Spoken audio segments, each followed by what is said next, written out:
Fala pessoal que acompanha o TRPM, eu espero que seja tudo ótimo por aí com vocês. Sejam todos muito bem-vindos ao estúdio da Connect2B, que é uma agência de marketing e publicidade parceira do RPM, a C2B. E no vídeo de hoje a gente vai falar sobre um tipo de motor que eu tenho a maior dificuldade do mundo em pronunciar. É o motor do ciclo Atkinson. A-T-K-I-N-S-O-N. Eu não entendi o que ele falou. Superada esta dificuldade, pra gente falar desse motor, que eu vou falar de qualquer jeito, então não estranhe e não fique reclamando nos comentários que, pronuncia assim. Esquece, tá? Antes da gente falar do Atkinson, a gente precisa entender como é que funciona o motor do ciclo Otto, porque isso vai facilitar o nosso entendimento desse tipo de motor, que é bem interessante. Vamos lá. Temos aqui um pistão biela e esta biela vai estar conectada ao eixo do virabrequim do motor, tá? Então a gente está falando aqui do motor leve. Na maioria dos casos aí a gente tem gasolina, álcool ou GNV aqui no Brasil. Então a gente tem aqui um motor 4 tempos. E por que a gente chama de 4 tempos? Porque para ele realizar um ciclo completo, ele tem 4 fases, 4 tempos ou 4 movimentos, se a gente quiser colocar. Então a gente tem aqui pistão, biela sempre ligada no eixo do virabrequim. O pistão está aqui em cima no ponto máximo superior. Vai ter a admissão, rodou 180 graus, ou seja, meia volta no eixo do virabrequim, é o primeiro movimento. Tem a compressão, mais 180 graus. Combustão e exaustão. Então são 2 voltas no eixo do virabrequim para que ele realize trabalho, para que ele gere uma combustão e gere energia. Pois bem, o motor do ciclo Atkinson moderno, ele usa a mesma base do motor ciclo Otto. Quando a gente vai no final do vídeo, eu vou mostrar para vocês como é que era a primeira ideia do motor do ciclo Atkinson, mas ele foi desenvolvido, ele é utilizado hoje para economizar o máximo possível de combustível.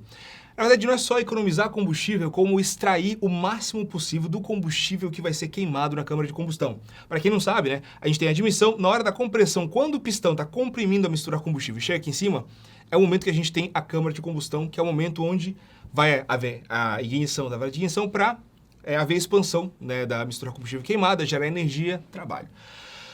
Pois bem, quando você olha o motor 2.0 do ciclo Atkinson e o motor 2.0 do ciclo Otto, vocês vão ver que o motor do ciclo Otto normalmente é muito mais potente, tem muito mais potência e torque que o motor do ciclo Atkinson. Pô, Murta, peraí, mas eu não estou entendendo. Você está falando para mim que o motor do ciclo Atkinson foi feito para aproveitar melhor o combustível, mas ele é menos potente, tem menos torque e potência que o motor do ciclo Otto? Sim. Porque olha só, vamos lá.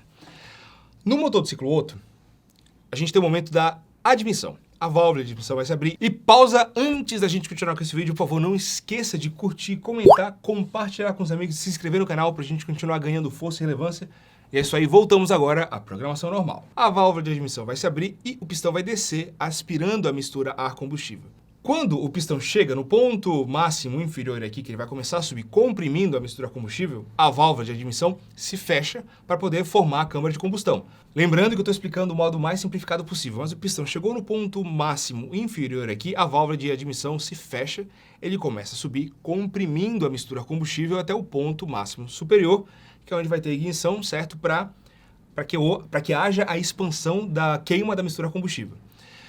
Então, o ciclo Otto é assim, admitiu, fechou a válvula de admissão, comprimiu e houve a combustão. Beleza? No ciclo Atkinson, a gente vai ter a mesma coisa. O pistão vai descer, admitindo a mistura a combustível. Só que quando ele chega aqui embaixo, a válvula de admissão não vai se fechar. E ele vai começar a subir e a válvula de admissão vai continuar aberta. Ele vai continuar subindo e ele vai literalmente expulsar do cilindro uma boa parte da mistura ar-combustível que entrou pela aspiração natural. Como é que é? É exatamente isso. Válvula de admissão se abre, ele começa a descer, chegou aqui embaixo, a válvula de admissão ainda está aberta, admitindo mistura combustível. Ele começa a subir, a válvula de admissão ainda está aberta. Então, a mistura combustível vai entrando aqui, topa com a cabeça do pistão, vê que está subindo, gera uma pressão, vai para fora do cilindro novamente. Então, uma boa parte, isso vai variar de caso para caso, carro para carro, a mistura combustível que entrou na câmara de combustão, ela vai ser expelida novamente para fora até a hora que a válvula de admissão se fecha. Então o pistão vai estar subindo, expeliu uma boa parte da mistura combustível para fora, se fechou a válvula, ele vai e realiza a compressão. Nossa, que diferente, né? É exatamente isso que acontece. Nesse caso, isso significa que a taxa de compressão dinâmica desse motor aqui é muito inferior. Quem não sabe o que é a taxa de compressão fixa e dinâmica, pode conferir neste como funciona aqui em cima. Então é isso. Parte da mistura ar-combustível que foi admitida, ela vai ser expelida de volta para o coletor de admissão. Murta, qual que é a vantagem disso? Vamos lá, nesse caso aqui do motor do ciclo Atkinson, a gente vai ter menos mistura ar-combustível dentro do cilindro, o que significa que a compressão, a energia gasta para haver a compressão vai ser menor do que o motor ciclo Otto. Por quê? O ciclo Otto ele chegou aqui embaixo, encheu o máximo possível que dá o cilindro a compressão. Então, esse movimento aqui de comprimir a mistura a combustível significa que a mistura a combustível está oferecendo uma resistência, está querendo empurrar o pistão para baixo. Então, perde-se energia, gasta-se energia com isso. Você tem literalmente um atrito, uma resistência para o pistão vencer até chegar no ponto máximo superior. No ciclo Atkinson, isso é muitíssimo mais fácil. Por quê? Porque tem menos mistura a combustível aqui. Então, você tem uma compressão que consome menos energia. Literalmente isso. Comprimir a mistura a combustível aqui, houve a combustão dessa mistura a combustível que está num volume menor. Com esse volume de mistura a combustível menor comprimido aqui, a combustão, e até esse pistão aqui, pessoal, descer até o ponto máximo inferior, essa mistura a combustível, que estava em uma quantidade muito menor, ela conseguiu ser queimada, digamos assim, completamente ou quase completamente. Isso significa que há um aproveitamento energético muito maior nesse motor aqui. Porque quando a gente tem um motor do ciclo Otto comprimindo uma enorme quantidade de mistura a combustível e essa mistura a combustível ela se queima aqui, a gente tem a ignição aqui em cima, a mistura a combustível se expande com a combustão até chegar no ponto morto inferior aqui. E explicando de uma forma bem simplória, no motor do ciclo Otto normal, com uma quantidade de mistura a combustível maior aqui na câmara de combustão, quando essa combustão e o pistão já chegou aqui embaixo, ainda tem mistura a combustível se queimando. Ou seja, ainda há energia sendo liberada, só que nesse caso ele já chegou aqui embaixo. Não adianta mais se liberar energia. Por quê? Porque a válvula de escape vai se abrir para que a mistura a combustível seja expelida.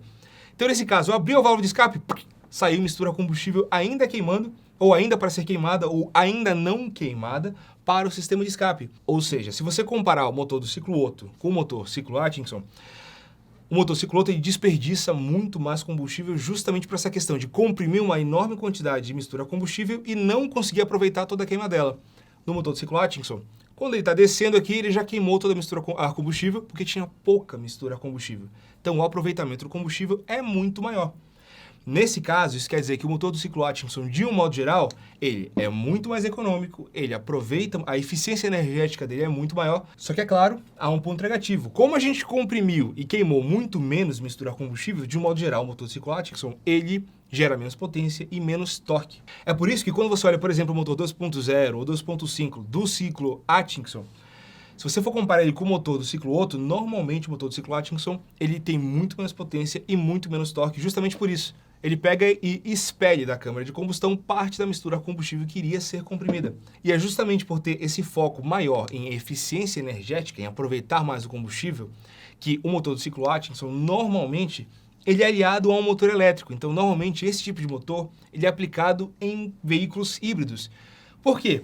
Justamente no momento em que a gente tem menos torque, menos potência no motor do ciclo Atkinson, a gente tem a energia, o torque, principalmente, e a potência de um motor elétrico. Então, pessoal, é basicamente assim que funciona o motor do ciclo Atkinson hoje em dia. Você tem os 4 movimentos do motor 4 tempos, só que você trabalha principalmente nessa parte da admissão do motor, na qual você permite com que a mistura a combustível seja admitida para dentro do cilindro e depois seja expelida, uma parte dela seja expelida antes da compressão total ser realizada para gerar energia, para que haja a combustão.